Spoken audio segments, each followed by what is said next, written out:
సుమన్ టీవీలో మీ business promotions కోసం ఈ కింది నెంబర్ను సంప్రదించగలరు.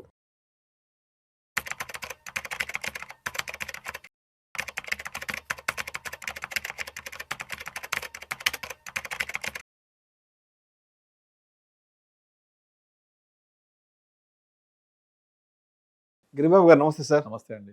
Welcome to Vishnu talks. So Giribabu గారు, ఇవాళ రోజుల్లో ₹1,00,000 నెల జీతం అంటే చాలా సర్వసాధారణం అయిపోయింది. అవును. ఎంతలా అయిపోయిందంటే నా నెల జీతం ₹1,00,000 అని ఓపెన్గా ఎక్కడన్నా చెప్పుకోవాలంటే కూడా కొంత వెనకాడి కొంత సిగ్గుపడేంత సర్వసాధారణం అయిపోయింది ₹1,00,000 జీతం. ఏదైనా క్యాంపస్ ప్లేస్మెంట్లో జాబ్ వస్తే కూడా ఇవాళ రోజుల్లో స్టార్టింగ్ శాలరీ నెలకు ₹1,00,000 ఇస్తున్నారు. సంవత్సరానికి 12 లక్షలు 13 లక్షల ప్యాకేజ్ వస్తుంది. కాబట్టి ఈ రోజుల్లో ₹1,00,000 జీతం అనేది సర్వసాధారణం అయిపోయింది. కాబట్టి మరి ₹1,00,000 జీతం సంపాదించే వాళ్ళు ప్రాపర్గా ఫైనాన్షియల్ ప్లానింగ్ ఎలా చేసుకోవాలి, ₹1,00,000 జీతం వస్తున్నప్పుడు ఎటువంటి తప్పిదాలకు దూరంగా ఉండాలి, ఎటువంటి మంచి పనులను దగ్గరకు చేర్చుకోవాలి? నార్మల్గా మనం చాలామంది చూస్తూ ఉంటాం. ఒక 15 years బ్యాక్ శాలరీ ఎంత అంటే ఒక 10,000 9,000 అలా ఉండేది. అంటే సంవత్సరానికి ఎంత అవుతుంది అప్పుడు? 10,000 అంటే 1,20,000 అవుతుంది. 1,20,000 అంటే సంవత్సరానికి 1,20,000. ఎవరైనా మీ ప్యాకేజ్ ఎంత అని 15 years బ్యాక్ అడిగితే 1.2 lakh అని చెప్తే that is per annum default. ఇవాళ మీ శాలరీ ఎంత అంటే 1 lakh అని చెప్తే that is per default per month. అంటే 15 సంవత్సరాల క్రితం సంవత్సర జీతం ఇవాళ నెల జీతం అయిపోయింది. ఒక విధంగా చెప్పాలంటే క్వాంటిటీ ఆఫ్ శాలరీ బాగా పెరిగింది, కానీ quality of salary, quantity of money పెరిగినా సరే quality of life, quality of salary అస్సలు ఏమాత్రం పెరగలేదు.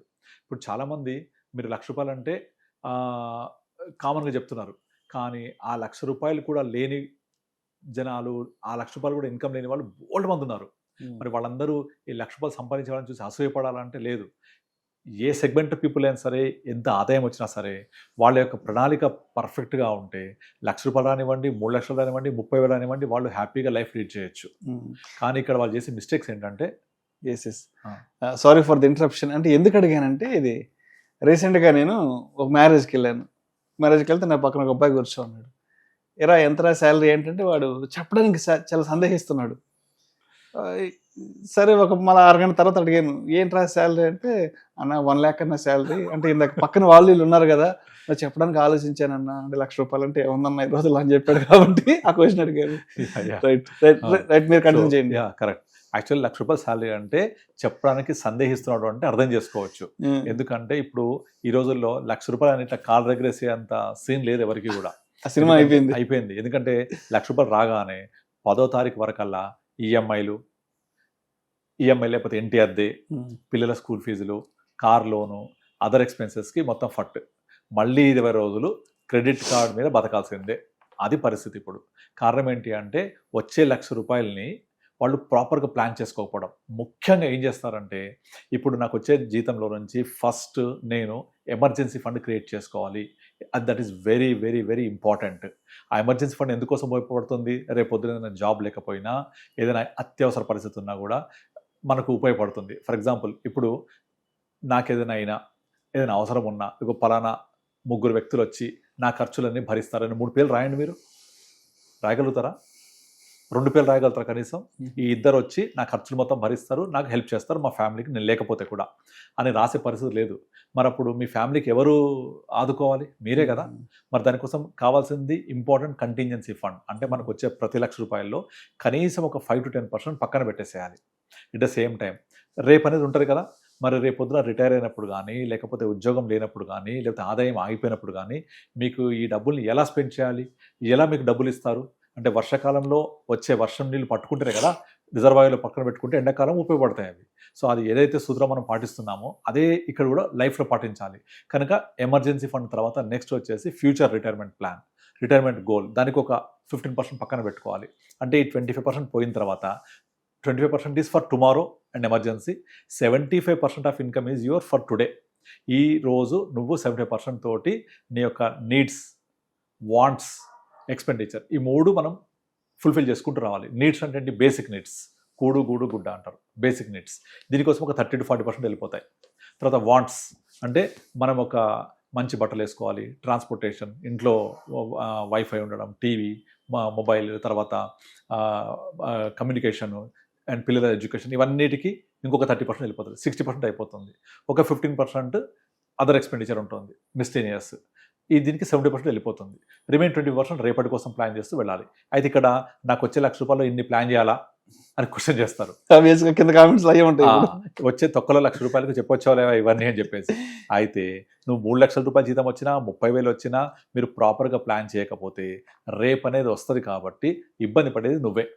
అయితే మనకు 2 రకాల ఇబ్బందులు ఉంటాయి. ఒకటి ఖర్చులు, 2 ధరలు. పెరుగుతున్నాయి ఖర్చులా ధరలా? ధరలు దాని పాటికి అది నింపాదిగా ఇన్ఫ్లేషన్ పాటుగా పెరుగుతూ పోతాయి. కానీ ఖర్చులు మనం విపరీతంగా పెంచుకుంటే పెరిగేటివి, అవి ఖర్చులు తుంచుకుంటే తరిగిపోయేటి. కానీ ధరల్ని మనం ఏం చేయలేం.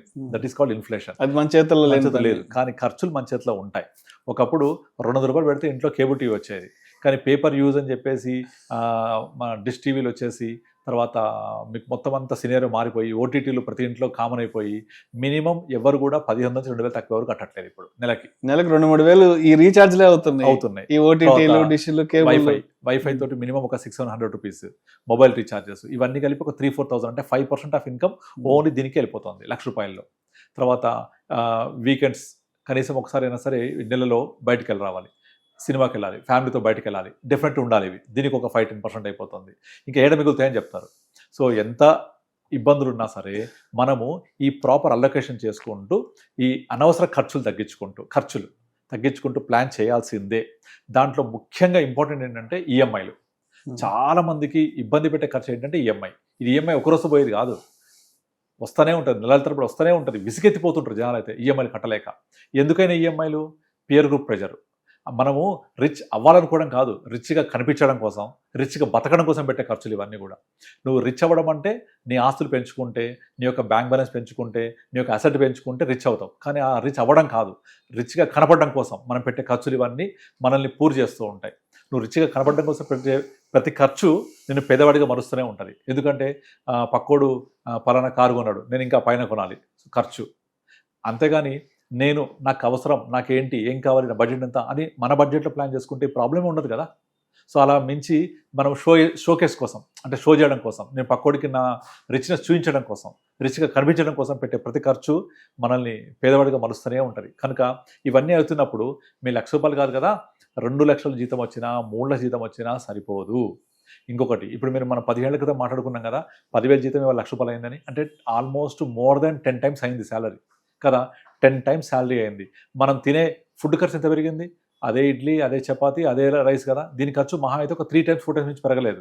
అంటే ఎప్పుడు కూడా బేసిక్ ఎక్స్పెన్సెస్ పెరగవు, లైఫ్ స్టైల్ ఎక్స్పెన్సెస్ బాగా పెరిగిపోతాయి, ఎడ్యుకేషన్ ఎక్స్పెన్సెస్ పెరిగిపోతాయి, మెడికల్ ఎక్స్పెన్సెస్ పెరిగిపోతాయి.